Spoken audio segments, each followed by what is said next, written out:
Bienvenidos a Huertinga. En este video quiero mostrarles algunas de nuestras suculentas madre que fuimos trasplantando a lo largo de los últimos directos que hicimos en el canal, con suculentas como este Sedum pachypilum que ya han crecido un montón, son ejemplares adultos, cada uno tiene más de 3 años, al igual que esta Crassula rogersi, que no solo tienen un porte muy grande, sino que como vimos en los directos, sus raíces también están gigantes, como pasa con esta Portulacaria afra, que está súper gigantona y hermosa, y las tenemos ubicadas en macetas que, para que se den una idea, tienen 33 centímetros de lado y lado y también de profundidad. Pero para que tengan una mejor referencia del tamaño, le fui dejando abajo macetitas que son número 10 o número 8 con hijitos de estas mismas suculentas que a lo largo del tiempo fuimos reproduciendo. Y así pueden ver el gran tamaño que tienen.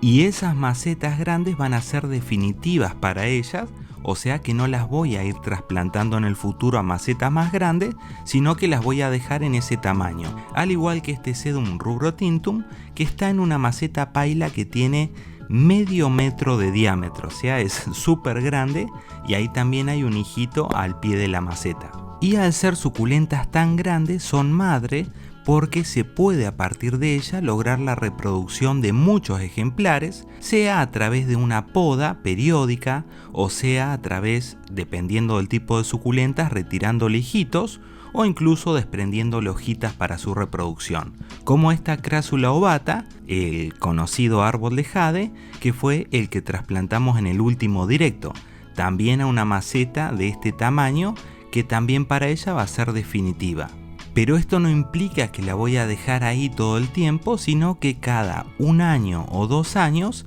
voy a tener que desenterrarla para hacerle un recambio de sustrato, ya que sabemos que los nutrientes del sustrato suelen durar aproximadamente 2 años y es necesario renovarle esos nutrientes a través de un trasplante que le vamos a hacer, pero luego colocándola en la misma maceta. Y esta es una Crassula ovata Gollum, que como ven también está gigantona y es la que vamos a trasplantar en el próximo directo, ya que también la quiero pasar a esas macetas grandes cuadradas que mostrábamos antes, porque las raíces también están muy grandes. Y es lo mismo que vamos a ir haciendo con cada una de las suculentas que vayan adquiriendo este tamaño.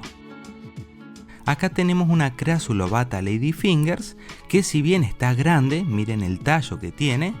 vamos primero a pasarla a una maceta intermedia para luego finalmente, quizás el año que viene, ya pasarla a estas macetas definitivas de las cuadradas que mostramos antes. Ya que en mi experiencia siempre es conveniente ir de a poco con las suculentas, pasándolas a macetas que sean un poco más grandes que el tamaño de las raíces, hasta llegar, bueno, a estos tamaños. Como en esta Crassula tetragona, que va a ser otra de las suculentas que ya vamos a pasar a esas macetas definitivas. Lo mismo sucede con el Aeonium haworthi, que ha copado por completo la maceta, es como un ramo de flores, parece hermoso, que también lo vamos a trasplantar a ese tipo de macetas que mostrábamos antes. Y aclaro que estamos con temperaturas muy bajas, está muy nublado y por eso muchas han perdido un poco la tonalidad que luego van a adquirir en primavera. Esta es la primera que alcanzó un tamaño tan grande, que es la Crassula sarmentosa, variedad sarmentosa, que está en ese tipo de macetas pero la tapó por completo. Desarrolló tallos por todos lados e incluso tallos muy gruesos que ya son verdaderas ramas, y ahí mi error quizá fue no darle periódicamente una poda. Pero eso no hay inconvenientes, lo vamos a hacer en primavera, vamos a lograr que readquiera una forma más de arbolito y pondremos a reproducir todos los tallos que iremos sacando de la poda. Y esto que estoy mostrando en realidad me pone muy contento, porque siempre ha sido nuestra meta, que es lograr que esas suculentas que hace muchos años conseguimos muy chiquititas, bueno, ir acompañándolas en su crecimiento hasta que lleguen a ser ejemplares adultos tan grandes y tan fuertes que prácticamente se cuidan solos. Cada vez necesitan menos de mí, porque por un lado, al estar todo el año a la intemperie, han ido adquiriendo una mayor fuerza y resistencia, tanto al frío como al calor, como al exceso o a la falta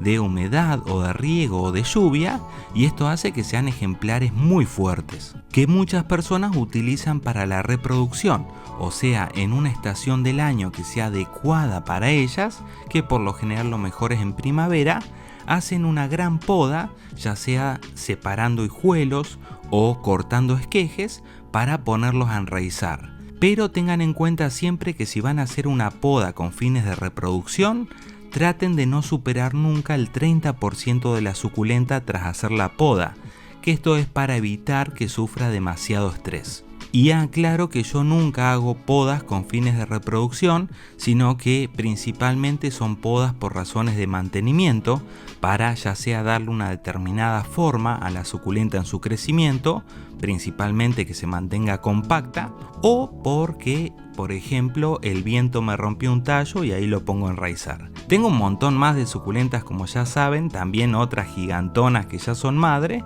pero la idea es, bueno, ir pasando cada una a estas macetas bien grandes, o incluso esos cajones de fruta que estábamos mostrando, que los adaptamos a maceta y lo mostramos también en un directo, para ir logrando así que cada una de ellas llegue a sus tamaños máximos, que hay que tener en cuenta que no es que todas las suculentas van a crecer muchísimo y estar gigantes como varias que estamos viendo, sino que hay otras que genéticamente van a crecer hasta determinado tamaño de manera máxima, el cual no van a superar. Por eso es importante, como siempre decimos, conocer nuestras suculentas para saber también cuánto podemos esperar de su crecimiento, lo cual nosotros compartimos en cada uno de los videos de cuidados individuales que tenemos publicado en el canal de cada una de estas suculentas que estamos mostrando. Ya tenemos más de 100 videos con 100 especies y variedades distintas, hablando de sus características particulares y de las sugerencias de cuidado para que puedan crecer así de sanas, fuertes y hermosas como están viendo. Y por último, algo que es muy importante es que hay que tenerle mucha paciencia a las suculentas. Lo importante es concentrarse en que esté sana y fuerte, conociendo cada suculenta en particular, ya que créanme que no existe ningún secreto ni tip mágico. Es todo aprendizaje, prueba, error y, bueno, amor por las suculentas.